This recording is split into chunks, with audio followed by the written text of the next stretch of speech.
नमस्कार। Welcome to the new India. नव भारत निर्माण में आपका स्वागत है। इतिहास लेक्चर सीरीज को हम क्रैश कोर्स के रूप में पहले देख चुके हैं और यहाँ पे दोबारा से कंप्लीट फुल लेक्चर सीरीज आपके लिए प्रोवाइड कराई जा रही है। तो एक दो एजम्पशंस रहेंगे। सबसे पहला एजम्पशन ये रहेगा कि आपने क्रैश कोर्स देख लिया होगा और उस क्रैश कोर्स में आपने हिस्ट्री का जो इंटरेस्ट डेवलप करने की कोशिश की है वो इंटरेस्ट आपने डेवलप कर लिया होगा। तो यहाँ पे हम इतिहास को, एंशियंट हिस्ट्री को दोबारा से शुरू कर रहे हैं। तो शब्द है इतिहास, इति प्लस हास, ऐसा जो घटित हो चुका है। ठीक है, ये तो बिल्कुल आसानी से पहले समझ चुके हैं। इसमें मैं क्रैश कोर्स वाली कुछ चीज़ों को शुरुआत में रिवाइज कराऊंगा, क्योंकि ये इंट्रोडक्शन वाला लेक्चर है। तो कुछ एक चीज़ों को मैं यहाँ पे रिवाइज कराऊंगा। कोई चीज़ छूटनी नहीं चाहिए, उस हिसाब से हम कवर करने की कोशिश करेंगे। ठीक है, इति प्लस हास, ऐसा जो घटित हो चुका है। लास्ट सेकंड निकल गई, वो भी इतिहास में हो चुका है। अब हमें इतिहास पढ़ना है किसका? मानव का। और वो भी कौन से क्षेत्र में? भारत, क्योंकि जो लेक्चर सीरीज है उसका नाम क्या है? प्राचीन भारत का इतिहास। ठीक है, तो कुछ बेसिक चीज जो हमेशा होती हैं। पहली बात तो इतिहास से सबको डर लगता है। जब शुरुआत करते हैं इतिहास पढ़ना कोई भी स्टूडेंट, तो पहले डर लगता है। लाइक मैं भी डरता था इतिहास से। उसका सबसे बड़ा कारण क्या था कि डेट्स को रटना होता था। याद करते जाओ, राजा महाराजाओं के नाम याद करते जाओ और डेट्स को, फिक्स डेट को और समय को याद करते जाओ। तो वो एक बोरिंग सब्जेक्ट होती थी। और मैंने जैसा कि कहा कि हम तीन चीज़ों को यूज करते हुए पढ़ाते हैं। सबसे पहले हम शुरुआत करते हैं स्टोरी से, उसके बाद में उस स्टोरी में कॉन्सेप्ट जोड़ते हैं और लास्ट में एग्जाम के हिसाब से उसमें फैक्ट जोड़ देते हैं। तो क्रैश कोर्स में ज़्यादातर चीज़ों को मैंने कवर करने की कोशिश की, लेकिन फैक्ट और कॉन्सेप्ट उतने बड़े लेवल पे नहीं हो पाए कि मेंस में आप आंसर राइट कर सकें। तो यहाँ पे सभी चीज़ों को मैं शामिल करूँगा, किसी भी एस्पेक्ट को नहीं छोड़ूंगा, ताकि आप मेंस में आंसर राइटिंग भी कर सकोगे। ओके, तो पहले, सबसे पहली बात, ये कोर्स रहेगा बहुत इंटरेस्टिंग रहेगा। इस कोर्स की खास बातें क्या रहेंगी ये देख लीजिए। पहले तो सबसे पहला, ये हमारा आईएएस और आरएएस के टारगेट करके हमने कोर्स बना रहे हैं। पहला लेक्चर में इंट्रोडक्शन ले रहा हूँ। इसके बाद में जो अगला लेक्चर रहेगा उसमें मैं हिस्ट्री थ्रू मैप्स पढ़ाने वाला हूँ। करीब करीब 50 के आसपास मैप मैंने एक साथ में शामिल करे हैं और मैप के थ्रू मैं हिस्ट्री दिखाने वाला हूँ। एक ओवरव्यू, जिस समय मनुष्य ने जन्म लिया है, भारत की साइड में जब से आदि मानव आया है तब से लेके और आज तक का मैप कैसा रहा है, पूरे वर्ल्ड का भी बीच बीच में मैंने शामिल किया है। तो नेक्स्ट लेक्चर रहेगा, तो वो यूनिक चीज़ रहेगी। 50 मैप एक साथ में है उसमें क्लियर तरीके से। ठीक है, तो आईएएस और आरएएस के टारगेट में है ये कंप्लीट। फुल कोर्स है, प्री और मेंस में यूजफुल रहेगा। और जैसा मैं आपको हमेशा कहता हूँ, ऑलवेज यूनिक, कुछ ना कुछ विशेष मिलेगी। नॉर्मल नहीं रहेगा। नॉर्मल रहेगा तो फिर हमारे पढ़ने का कोई मतलब ही नहीं है। मैप्स यूज होंगे, इमेजेज यूज होंगी और शॉर्ट वीडियोज। यहाँ पे भी मैं आपको शॉर्ट वीडियोज बीच बीच में डालता रहूँगा, ताकि आपको क्लियरिटी आ जाएगी उस समय की इमेजेज की। ठीक है, बाकी हम अपने एप्लीकेशन पे 500 प्लस प्री के क्वेश्चंस जो हैं वो क्विज के रूप में डाल चुके हैं। उन्हें पीडीएफ फॉर्मेट में कन्वर्ट करके डिस्कशन वीडियो उनकी बना दी जाएगी। एंड टाइम जैसे बढ़ेगा आगे तो डिस्कशन वीडियो मेंस की भी हम शुरू करेंगे एंशिएंट। ओके, तो पहला सवाल, इतिहास क्या है? ये तो आपको जवाब मिल चुका है। ठीक है, इतिहास क्या है? ऐसा जो घटित हो चुका है। हमें इतिहास क्यों पढ़ना चाहिए, ये भी सवाल आएगा। आप इतिहास ही क्यों पढ़ें? पहला तो आंसर मिलेगा कि भाई साहब कि पेपर में आता है इसमें से सवाल और हमें पेपर क्लियर करना है, इसलिए इतिहास पढ़ना है। ठीक है, प्री में भी आता है, मेंस में भी आता है। अगर आईएएस की बात करें तो मेंस में अलग अलग पेपर 1 पेपर 2 में अलग अलग जगह, इकोनॉमिक्स में भी रोल रहता है, सोशियोलॉजी में भी रोल रहता है। तो वहाँ पे अलग अलग जगह रोल है। तो एक तो हो गया आपका पेपर में सवाल आते हैं इसलिए हमें पढ़ना है, ये तो मजबूरी है। दूसरा, इतिहास से क्या है, हमें सबक मिलते हैं।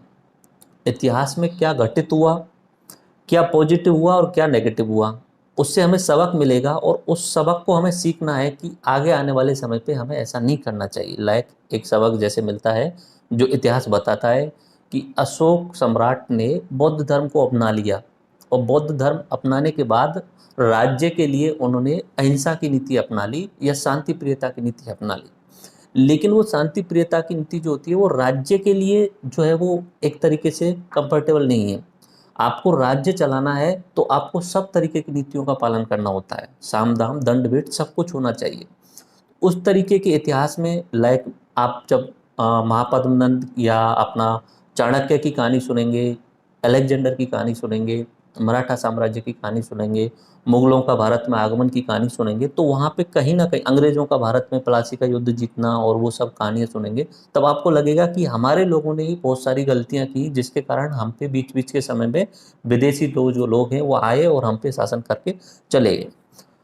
एक तो सबक मिलेगा, उस सबक को हमें ग्रहण करना है और कोशिश करें आगे आने वाले टाइम में हिस्ट्री को समझ के उन सबक, उन गलतियों को दोबारा नहीं दोहराई जाए। दूसरा, हमें हमारे गौरवशाली इतिहास के बारे में पता चलेगा। किसी समय हमारा, जैसे गुप्त साम्राज्य की बात करते हैं, अपना मौर्य साम्राज्य की बात करते हैं, चोल साम्राज्य की बात करते हैं, तो हमारा जो साम्राज्य, हमारा जो क्षेत्र था वो नीचे की साइड में इंडोनेशिया, जावा, सुमात्रा तक था, और ऊपर की साइड में अफगानिस्तान, ईरान तक था, ऊपर मध्य एशिया तक भी पहुंचता था हमारा क्षेत्र जो था। तो किसी समय हम इतने मजबूत थे। उस समय भारत में अलग अलग धर्मों ने जन्म लिया, भारत में सहिष्णुता थी। तो भारत के गौरवशाली इतिहास का पता चलेगा। उसमें हमें पता चलेगा कि पुराने समय पे कैसे मॉन्यूमेंट्स, स्मारक बनाए गए थे। तो ये इंपॉर्टेंट बात पता चलेगी। तो इसलिए हमें इतिहास पढ़ना चाहिए। ओके, ये बात समझ में आ गई। इतिहास क्यों पढ़ना चाहिए? इतिहास सिर्फ इसलिए नहीं पढ़ना है कि एग्जाम पास करना है। इतिहास, अगर आपने इतिहास पढ़ा है तभी आप लॉन्ग रन में कुछ अच्छा काम कर सकते हो। रट के और एग्जाम पास कर लो तो ठीक है, लेकिन इतिहास समझ के अगर आप प्रशासनिक अधिकारी बनते हो तो आप गलतियां नहीं करोगे जो इतिहास में गलतियां हुई, लाइक रिलीजियस वाली गलतियां।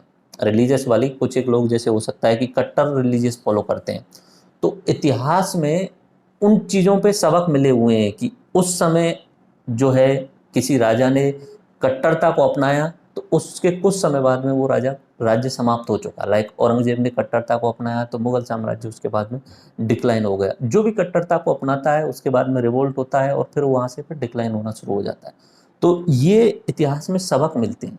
ओके, और मैप के थ्रू गौरवशाली इतिहास देखोगे तो अपने आप को भी गर्व महसूस होगा कि हम उस देश में पैदा हुए हैं जिसका इतिहास इतना गौरवशाली रहा है। पूरे विश्व में सबसे ज़्यादा जो धर्म पैदा हुए हैं हमारे यहाँ से निकले हुए हैं, और जैसे कि बौद्ध धर्म हमारे यहाँ से निकला हुआ है, हिंदुइज्म हमारा है ही, जैनिज्म, सिखिज्म, उसके अलावा भी बहुत सारे संप्रदाय, छोटे छोटे संप्रदाय, अलग अलग विचारधाराएं यहाँ से निकल के गई हैं। और इस जर्नी में, 5,000 की साल की जर्नी में, भारत ने सहिष्णुता, टॉलरेंस को बहुत गहरे तक अपनाया हुआ है, अपने अंदर तक समाहित किया हुआ है। भारत के लोग बहुत ज़्यादा टॉलरेंस हैं। तो ये गुण भी हमारे अंदर जेनेटिकल आ जाता है। तो ये चीज़ भी हमें इतिहास से समझ में आ जाती है। ठीक है, अब इतिहास पढ़ने के तरीके, ठीक है, और इतिहास के प्रकार। तो इतिहास पढ़ने के तरीके पे हम 3 तरीके से पढ़ते हैं नॉर्मली जब हम इतिहास को बांटते हैं। तो एक तो मैं आपको बोल देता हूँ नॉर्मली कि भारत के इतिहास को हम 3 भागों में बांट सकते हैं: प्राचीन भारत का इतिहास, मध्यकालीन भारत का इतिहास और आधुनिक भारत का इतिहास। पुराने समय पे ऐसे ऐसे बोल देते थे कि हिंदू इतिहास, मुसलमान इतिहास और अंग्रेज इतिहास, इस तरीके से बोला जाता था। लेकिन वो सही नहीं था। अंग्रेजों के द्वारा बनाई गई परिभाषा थी, वो गलत थी, एक तरीके से प्रॉपर वे में गलत थी। अंग्रेजों ने पढ़ाना शुरू किया तब तो अंग्रेजों के समय पे यही इतिहास चलता था।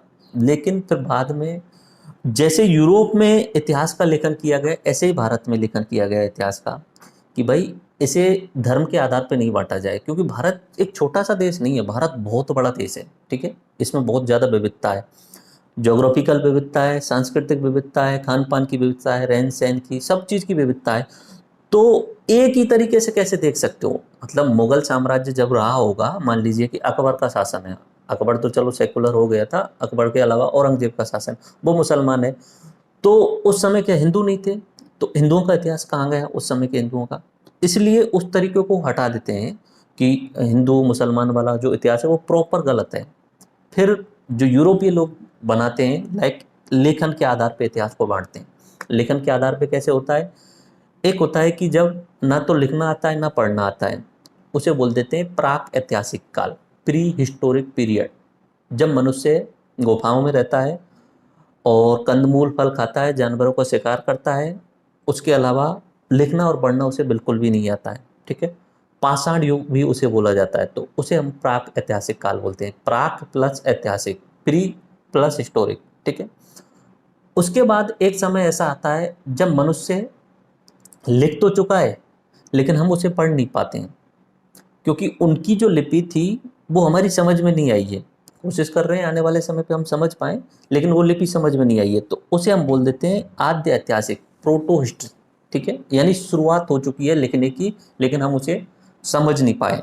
और फिर आता है ऐतिहासिक काल, जिसमें जो है वो मनुष्य अपनी भाषा डेवलप कर लेता है, लिपि डेवलप कर लेता है और उसे लिखना शुरू कर देता है। शुरुआत में वो श्रुति वर्जन में चलती है। श्रुति यानी गुरु अपने शिष्य को बोलता है, शिष्य फिर अपने आने वाली पीढ़ी को बोलता है। शुरुआत में उसका लिखावट नहीं होती है, बाद में धीरे धीरे उनको जो है वो संहिताबद्ध कर दिया जाता है। तो ये लेखन के आधार पे होता है। क्रैश कोर्स में मैं सब समझा चुका हूँ, बट रिवाइज कर रहा हूँ यहाँ पे। दूसरे तरीके से जब हम इतिहास पढ़ते हैं तो धातु उपयोग के आधार पर इतिहास को पढ़ते हैं। धातु उपयोग यानी मेटल कौन सा यूज किया जा रहा है उस समय काल में, ठीक है? लाइक शुरुआत में मनुष्य पत्थर के औजार यूज करता था सिर्फ, तो पाषाण युग उसे बोलते हैं। उसके बाद में ताम्र युग आया, तांबा जो है उसका पता चला मनुष्य को, और तांबे का, और ताम्र और पाषाण दोनों को मिला के ताम्र पाषाण युग बोला जाता है। तो तांबे का पता चला तो ताम्र पाषाण युग हुआ। तांबे में टिन मिला दिया, थोड़ा और मजबूत हो गया तो कांस्य युग हो गया, ठीक है? और उसके बाद में लोहे की खोज आती है, और लोहे की जब खोज हो जाती है वो और अधिक मजबूत होता है। धातु का मतलब क्या हुआ? धातु से इतिहास कैसे बदला? देखो, शुरुआत में मनुष्य धातुओं के बारे में नहीं जानता, सिर्फ पत्थर उठाया, पत्थर से किसी जानवर को मार दिया, उसकी कुछ जो उसका खाल उतारना है या उसमें से मांस निकालना है वो पत्थर की सहायता से निकाल लिया उसने, ठीक है? धीरे धीरे जानवरों की हड्डियों को भी औजार के रूप में यूज करने लग गया। ये तो हो गया पाषाण काल, जो बहुत लंबे समय तक चला। अभी मैं आपको कहानी बताने वाला हूँ जो क्रैश कोर्स में भी बताई, उसे दोबारा बताऊंगा मैं, ओके? जैसे कि मनुष्य की जब शुरुआत होती है, मनुष्य का जन्म माना जाता है अफ्रीका में, इथोपिया से, और ये काफ़ी पुरानी बात है, 40 लाख साल पहले की बात है। उस समय मनुष्य एक तरीके से जो था वो बानर के रूप में था, ठीक है? लूसी जिसका नाम दिया जाता है वो बानर के रूप में था। धीरे धीरे मनुष्य का जो माइंड है उसकी साइज में डेवलपमेंट होता है, और मनुष्य की जो रीढ़ की हड्डी है वो थोड़ी सी सीधी होने लगती है। बानर जो होता है वो 4 पैरों पे चलता है, ठीक है? बानर के माइंड का जो साइज होता है वो कम होता है। मनुष्य के माइंड का साइज सभी जानवरों में सबसे बड़ा है, ठीक है? सभी जानवरों में। इसलिए जो मनुष्य है, जो बाकी एक्टिविटी साइज बड़ा है, इसलिए ही अलग एक्टिविटी है। धीरे धीरे ग्रोथ हुई है उसमें। दूसरा, पहले जब 4 पैरों पे चढ़ रहा है, उसके बाद में उसने रीढ़ की हड्डी को सीधा करना शुरू किया है, तो 2 हाथ उसके खाली होने वाले होंगे, ठीक है? तो पाषाण युग में उसे नहीं पता है धातुओं के बारे में, बिल्कुल धातुओं के बारे में नहीं पता है, वो सामान्य जीवन जी रहा है। जैसे ही तांबा आता है, तो तांबा क्या है? पत्थर की तुलना में थोड़ा मजबूत है। पत्थर क्षणभंगुर है, अगर तुमने फेंक के मार दिया तो पूरा पत्थर ही टूट सकता है, उसमें किसी जानवर में दिया पत्थर भी टूट सकता है। तो उससे प्रॉपर स्किल्स डेवलप नहीं हो पा रही हैं। तांबे को आप क्या है कि मोड़ सकते हो, और थोड़ा मजबूत है तो उसकी सहायता से हो सकेगा, तो जानवरों को मारने में आसानी हो जाएगी। दूसरे अलग अलग औजार बन जाएंगे, छोटे छोटे कपड़े बुनने के लिए उस टाइप में औजार बनने लग जाएंगे। कांसा और ज़्यादा मजबूत होता है, और उसके बाद में जब लोहा आता है तो लोहा बहुत ज़्यादा मजबूत होता है, उसकी सहायता से खेती भी होने लग जाएगी क्योंकि हल बन जाएगा। और फिर आगे जो है वो इस तरीके से धातु उपयोग के आधार पे हम इतिहास को पढ़ते हैं। विचारधारा के आधार पे राइट विंग, लेफ्ट विंग और सेंटर ये होता है। राइट विंग वाले, लेफ्ट विंग वाले अलग अलग लेक्चर हैं मेरे, वो देख लेना, उनमें अच्छे तरीके से समझाया हुआ है। क्रैश कोर्स में भी प्रॉपर वे में समझाया हुआ है। तो पहले ही मैंने बोल दिया है कि एजम्पशन ये है कि आप क्रैश कोर्स देख चुके होंगे, ओके? क्या हमें इतिहास रखना चाहिए? बिल्कुल नहीं रखना है इतिहास, ठीक है? इतिहास पढ़ने के लिए कौन सी रणनीति का उपयोग करें? देखो, वही है स्टोरी, कॉन्सेप्ट और फैक्ट वाली। तो यहाँ पे मैंने पुस्तक बताई हुई है, कौन कौन सी पुस्तक आप पढ़ सकते हैं इतिहास के लिए। सबसे बेसिक है, हमारे लेक्चर कंप्लीट देख लेना, एनसीईआरटी की बुक पढ़ लेना, और कुछ मत पढ़ना। एनसीईआरटी क्लास 6 की, अगर एनसीईआरटी के लिए पढ़ रहे हो तो क्लास 6 की बुक आती है, ठीक है? और क्लास 12th में पार्ट 1 आता है दोनों एंशिएंट के लिए। 12th में 3 पार्ट आते हैं, पार्ट 1 एंशिएंट के लिए, सेकंड मिडाइवल के लिए, और थर्ड जो है वो मॉडर्न के लिए, ठीक है? तो अब हम यहाँ पे एक पूरा फ्लो देखते हैं और ये देख लेते हैं कि कौन कौन से लेक्चर हम यहाँ पे देखने वाले हैं। ये है पेज नंबर, आप 4 पे आ जाइए। इस लेक्चर सीरीज में हम कौन कौन से लेक्चर कवर करने वाले हैं, ठीक है? ये इंट्रो हो गया, इसमें इंट्रो हो जाएगा। इसके बाद में लेक्चर सेकंड जो रहने वाला है वो अपना हिस्ट्री थ्रू मैप्स, इतिहास को मैप्स के द्वारा समझना, ठीक है? उसके बाद में लेक्चर नंबर अगला जो रहेगा, यहाँ पे नंबरिंग में चेंज हो जाएगा थोड़ा बहुत। प्राग ऐतिहासिक काल यानी पाषाण काल को पूरा हम देखेंगे। 1.5-2 घंटे हो गए उसमें, पीडीएफ तैयार है तो 1.5-2 घंटे उसमें लगेंगे। तो पाषाण काल की पूरी घटनाओं को देखेंगे। पाषाण काल जो होता है वो एक लॉन्ग टाइम पीरियड है, 5 लाख साल से लेके, आज से 5 लाख वर्ष पूर्व से लेके और आज से 10,000 BC तक, यानी 12,000 साल पहले तक का वो समय होता है पाषाण काल। तो उसको हम थोड़ा सा डिटेल में देखेंगे, क्योंकि पाषाण काल को हम 3 भागों में बांटते हैं, पुरापाषाण काल, मध्य पाषाण काल और नवपाषाण काल। पुरापाषाण काल को भी हम फिर 2-3 भागों में बांट लेते हैं, निम्न, मध्य और उच्च, इस तरीके से वो पूरा देख लेंगे। फिर हम आते हैं सिंधु घाटी सभ्यता पर। ये आद्य ऐतिहासिक जो सभ्यता है, एक तरीके से आद्य ऐतिहासिक काल बोलेंगे, क्योंकि इसकी लिपि जो है वो है लेकिन हम नहीं पढ़ पाए। उसके बाद में वैदिक युग देखेंगे नेक्स्ट लेक्चर के रूप में। देन हम महाजनपद काल को मैप के थ्रू अच्छे से देखेंगे। जैन धर्म, बौद्ध धर्म और हिंदू धर्म तीनों के एक एक लेक्चर रहेंगे, कंप्लीट लेक्चर रहेंगे, बड़े बड़े लेक्चर रहेंगे। हिंदू धर्म को मैंने एक्स्ट्रा शामिल किया है, इस पे थोड़ा सा बड़ा लेक्चर रहेगा। ओके, मौर्य वंश, मौर्योत्तर काल, दक्षिण भारत, संगम युग, पल्लव, चालुक्य साम्राज्य, गुप्त वंश और गुप्तोत्तर काल, ये रहेंगे। और उसके बाद में जब मध्यकालीन भारत की बात करते हैं, यानी गुप्तोत्तर काल के बाद में हर्षवर्धन आता है, फिर 3 जो स्टेट्स होते हैं, गुर्जर प्रतिहार, राष्ट्रकूट और पाल, इनमें संघर्ष होता है, तो वो मध्यकालीन भारत में शामिल करेंगे। फिर चोला एम्पायर को मध्यकालीन में शामिल करेंगे।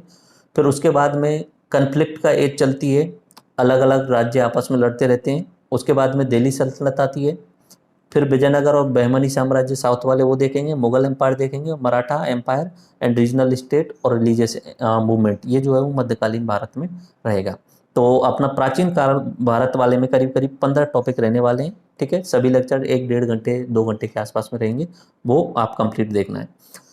ये नेक्स्ट पेज आप देखेंगे तो उसमें पेज नंबर 5 में जो मैंने बात अभी आपको समझाई वही बात यहाँ पे लिखी हुई है। प्रागैतिहासिक काल, आद्य ऐतिहासिक काल, ऐतिहासिक काल, इनको बार बार रिपीट करने से कोई फायदा नहीं है, क्रैश कोर्स में काफ़ी बार देख चुके हैं। ओके, अब एक सवाल जो सबसे इम्पोर्टेंट है, हमें सच्चाई का कैसे पता चले, कि हमें कैसे पता चलेगा कि आज से 2000 साल पहले, 1000 साल पहले, 50 साल पहले जो हुआ वो सही था या गलत था, अब हमें जो बताया जा रहा है वो सच में है या नहीं है।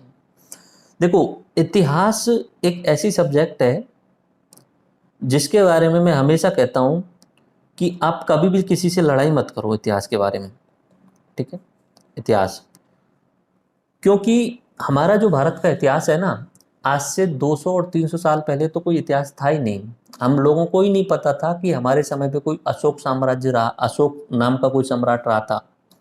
अशोक के बारे में नहीं जानते थे 200-300 साल पहले। अंग्रेजों ने जब अशोक के पिलर्स को, रॉक एडिक्स को खोजा, उसके आधार पे हमने उसका जो क्षेत्र है और उसका समय का अनुमान लगाने की कोशिश की। उससे पहले कैसे अनुमान लगाया होगा? उससे पहले अनुमान लगाया जाता है पुरातात्विक स्रोतों से। तो एक लेक्चर अपना पूरा रहेगा इतिहास के स्रोत। एक होता है पुरातात्विक स्रोत, जिसमें हम उस समय के जो मृदभांड हैं उन्हें देखते हैं। उस समय के जब खनन किया जाता है तो उसमें अलग अलग पदार्थ निकलते हैं, उनके आधार पे समय का अनुमान लगाते हैं। रेडियो कार्बन विधि है, उसके आधार पे C14। ठीक है, उसके अलावा और लंबा समय है तो यूरेनियम के आधार पे लगाया जाता है। उसमें अर्धायु के आधार पे अनुमान लगाया जाता है। साइंस का टॉपिक है, देख लेंगे उसे भी। और पुरातात्विक के अलावा दूसरे स्रोत होते हैं साहित्यिक।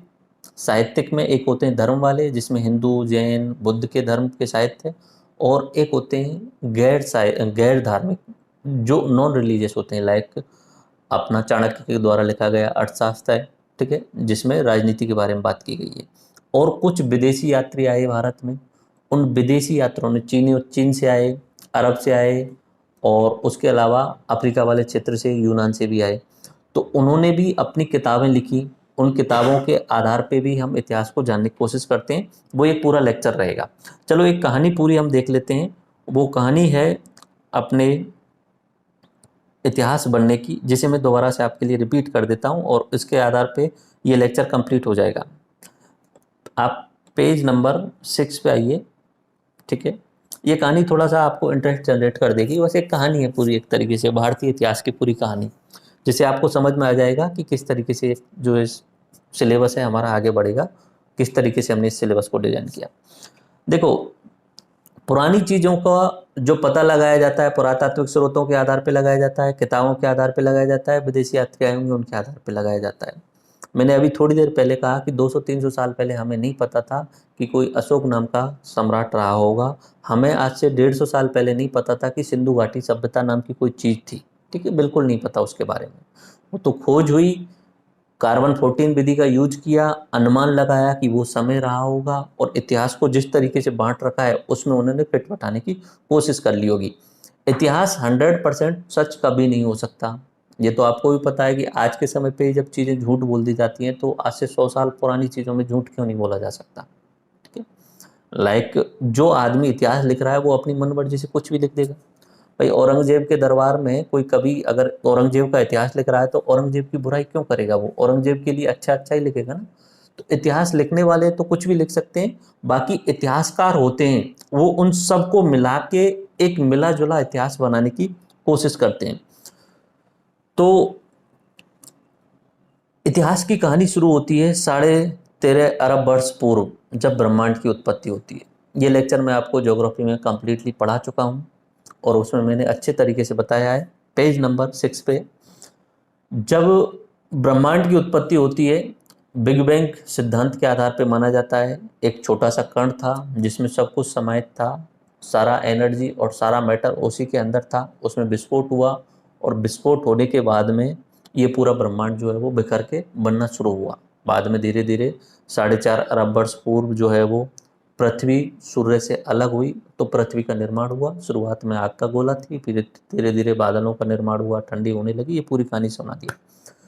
सबसे पहले जो जीवन की शुरुआत होती है वो जल के अंदर होती है। जल के अंदर छोटी एक की उसकी जीव बनते हैं जिसे हम चिनोप्स के रूप में याद रखते हैं। कार्बन, हाइड्रोजन, नाइट्रोजन, ऑक्सीजन और फास्फोरस मिलकर के एक छोटा जो कोशिका बनाते हैं। वो पहला जीव होता है जिसमें जीवन है, उससे पहले सब निर्जीव चीजें। ठीक है, ये जल के अंदर शुरुआत होती है।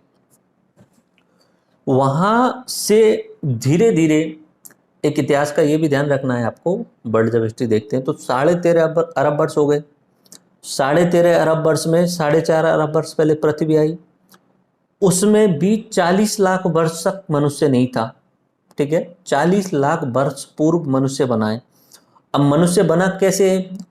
जो एक सिद्धांत है डार्विन का जिसमें फिटेस्ट ऑफ द सर्वाइवल, ठीक है, और परिस्थितियों के अनुसार से अपने आप को बदल लेने का एक सिद्धांत है।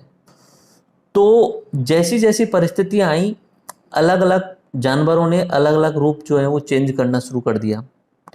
तो डार्विन के सिद्धांत के आधार पे ही ये बात बोली जाती है कि हमारे जो पूर्वज थे वो बंदर थे। ठीक है, उन बंदरों में और हमारे जो पूर्वज थे, एंसेस्टर थे, यानी लूसी जो है, उसमें थोड़ा सा अंतर क्या आता है?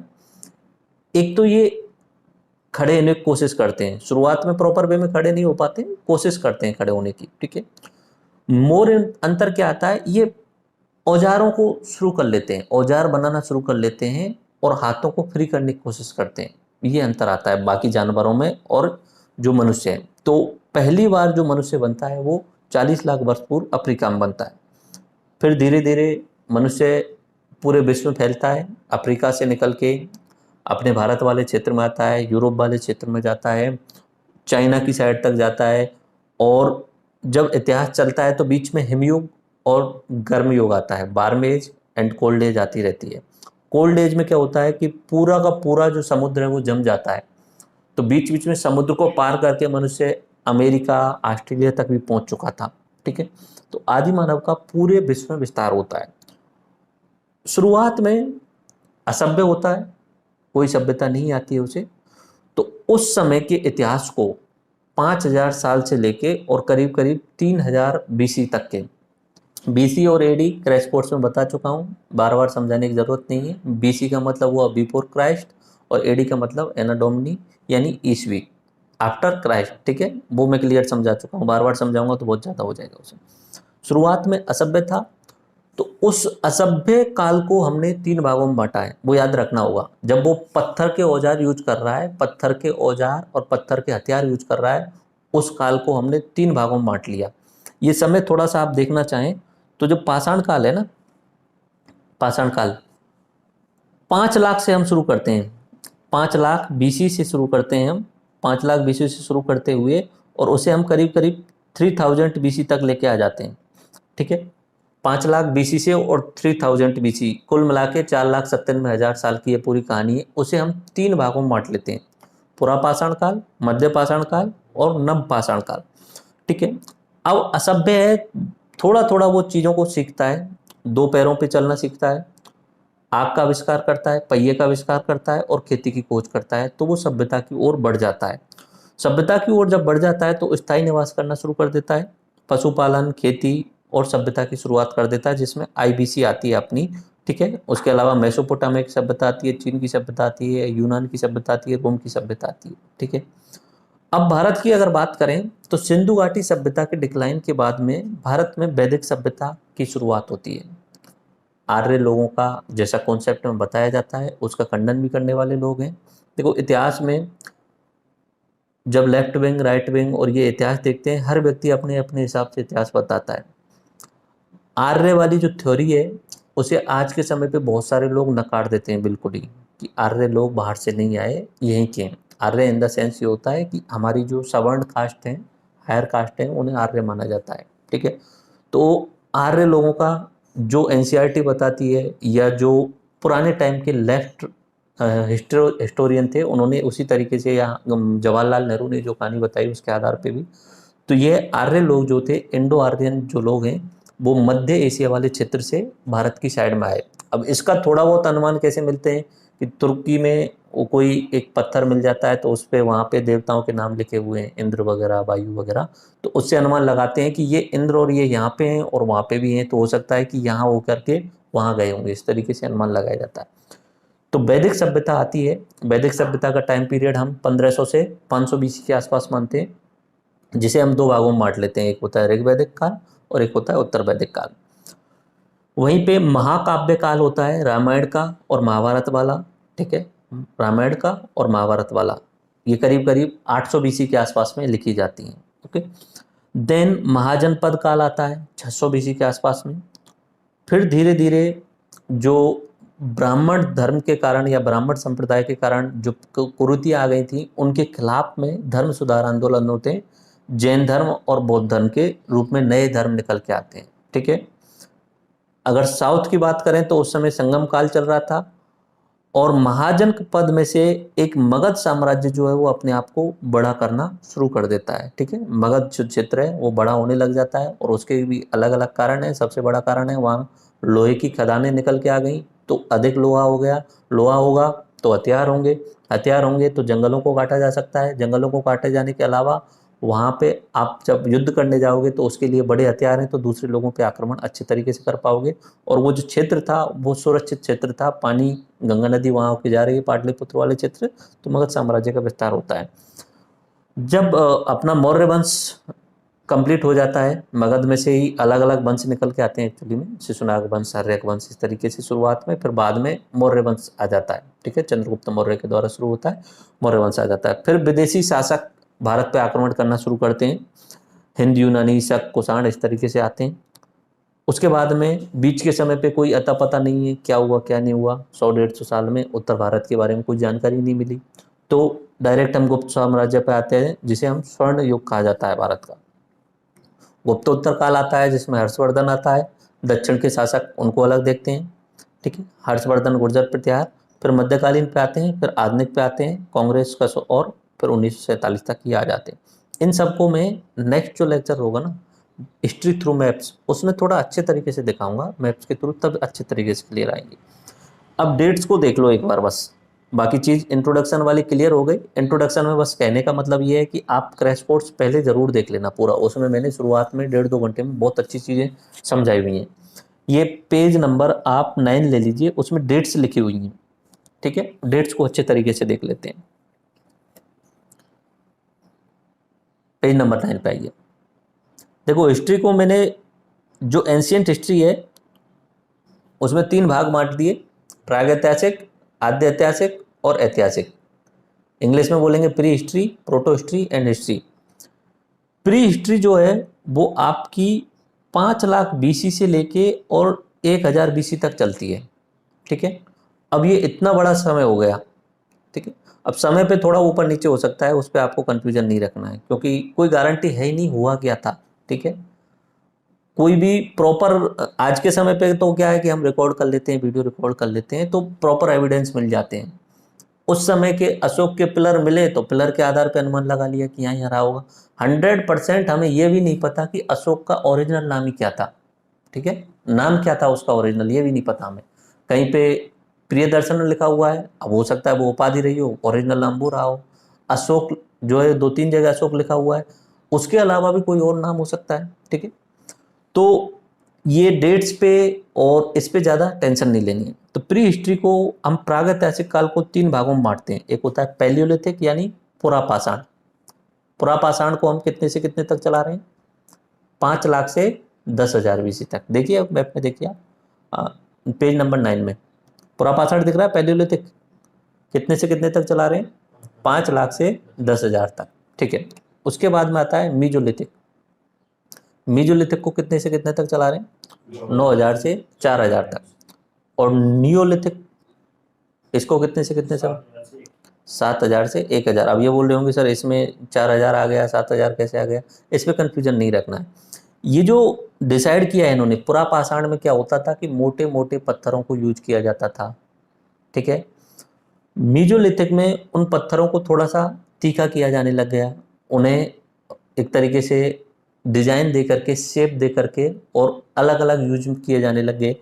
और नियोलिथिक में प्रॉपर हर काम के लिए एक छोटा, बिल्कुल माइक्रोलिथ पे आ गए, छोटे से छोटे पत्थर पे, हड्डियों के छोटे से छोटे औजार पे आ गए। ये जो बनाया हुआ है हमने इतिहास को यहाँ पे, अब मान लीजिए कि ये जो हिस्ट्री लिखने वाले होते हैं, पुरातात्विक वाले होते हैं, ASI वाले होते हैं, आर्कोलॉजिकल सर्वे ऑफ इंडिया वाले, ये घूम रहे हैं कहीं भीमबेटका में घूम रहे हैं।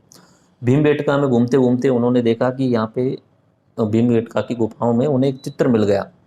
तो चित्र के आधार पे वो अनुमान लगाएंगे कि यार हो सकता है ये जानवरों से डर रहे हैं। वहाँ पे एक चित्र में एक व्यक्ति जो है वो आग लेके खड़ा हुआ है और जानवर का फोटो इस तरीके से।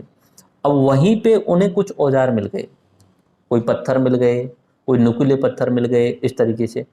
तो मोटे पत्थर मिले होंगे तो उस जगह के अनुमान लगा लिया कि ये प्रागैतिहासिक काल वाला समय रहा होगा, जब उसका दिमाग तीक्ष्ण नहीं था, बस जैसा पत्थर मिला उसी तरीके का औजार यूज करने लग गया। फिर जब उसे थोड़ा सा डिजाइन करके विशेष काम के लिए विशेष पत्थर मिलने लगे होंगे तो उसने बोल दिया होगा मीजोलिथिक, ठीक है, मध्य पाषाण काल की। यहाँ में इसमें जो है वो पत्थर की वो डिजाइन यूज करने लग गया। एंड लास्ट में नियोलिथिक, जब हर काम के लिए अलग तरीके के औजार और हथियार बनाने लग गया। और इस नियोलिथिक में 2-3 चीजें और नई होने लग जाएंगी। नियोलिथिक में वो जो खेती करने की शुरुआत भी कर लेगा, ठीक है। पैलियोलिथिक की खास बात यह है, पैलियोलिथिक के लास्ट समय पे आग का खोज होता है। पैलियोलिथिक को हिंदी में क्या बोलेंगे? पुरापाषाण। मीजोलिथिक को मध्य पाषाण और नियोलिथिक को नवपाषाण। पैलियोलिथिक को भी वो 3 भागों में बांट देते हैं, क्योंकि बड़ा समय हो गया 5 लाख से 10,000, तो वो थोड़ा सा 3 भागों में बांट देते हैं, लेकिन पढ़ने का कोई मतलब नहीं उस चीज़ का।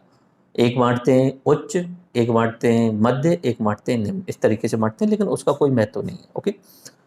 प्रोटो हिस्ट्री जो पीरियड होता है उसमें इंडस वैली सिविलाइजेशन होती है, और उसके बाद में IBC को, यहाँ पे वैदिक सिविलाइजेशन को हम हिस्ट्रिक में शामिल करेंगे। वैदिक सिविलाइजेशन में क्या है कि हिस्ट्रिक है, हिस्टोरिक, उसके जो ग्रंथ हैं वो हमें प्राप्त हुए हैं, लेकिन उस समय नहीं लिखे गए थे।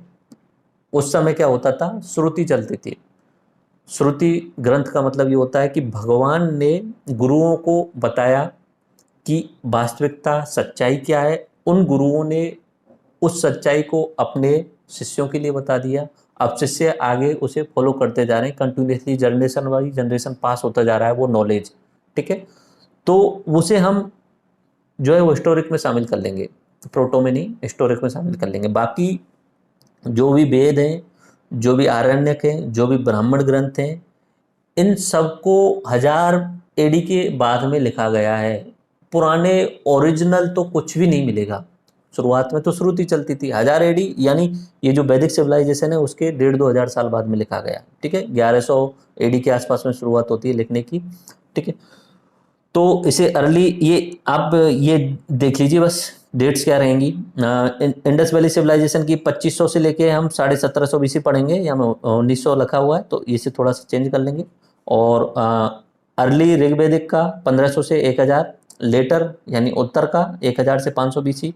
और जब हम हिस्टोरिक पीरियड में आते हैं तो एंशियंट में 600 बीसी से 750 एडी तक, जिसमें हम महाजनपद काल, मगध, ये डेट्स लिखी हुई हैं, ये आप खुद से देख लेना क्योंकि मैं क्रैश कोर्स में पूरे तरीके से बता ही चुका हूँ सब चीज़ को, तो यहाँ बार बार नहीं बताने की ज़रूरत है। मॉडर्न हिस्ट्री इंडिया की वो चली रही है, यहाँ पे डेट्स लिखी हैं, ये खुद आपको देखनी होंगी। ओके, तो ये अपना एंशियंट हिस्ट्री का शुरुआत हो चुकी है। बुक्स में आपको दोबारा से बता देता हूँ, हमारी जो PDF है वो कंप्लीट पढ़ लेना, बहुत एनफ रहेंगी, बहुत सारी रिसर्च के बाद बनेंगी। उसके बाद में हिस्ट्री की NCERT की आप पढ़ सकते हैं, तो वो कंप्लीट पढ़ लेना, 6 वाली और 12th वाली। और अगर आपको लगे कि एक्स्ट्रा बुक्स पढ़ सकते हैं तो RS शर्मा, रोमिला थापर और भारत एक खोज करके बुक हैं अलग अलग, इन बुकों में से किसी एक को पढ़ सकते हैं। ठीक है, तो ये अपना फुल कोर्स रहेगा जिसमें सब कुछ आपको 80 से 90% सवाल जो है वो कवर हो जाएंगे। लास्ट पेज पे आप आइए, लास्ट पेज पे इसमें वही चीज़ें दोबारा से लिखी हुई हैं, उनको दोबारा बता देता हूँ मैं आपको। इस वाले लास्ट पेज पे जो अपना पेज नंबर 14 है, इसमें जो मैप लगा हुआ है इसे मैं हर लेक्चर की शुरुआत में लगाऊंगा। पेज नंबर 14 वाला जो मैप है उसे हर लेक्चर की शुरुआत में लगाऊंगा ताकि रिवाइज होता रहेगा। अब आप बोलिए, मैं यहाँ पे सुनता चलूंगा बस। ठीक है, हिस्ट्री को हम 3 भागों में बांट लेते हैं। पहला कौन सा है? Pre history,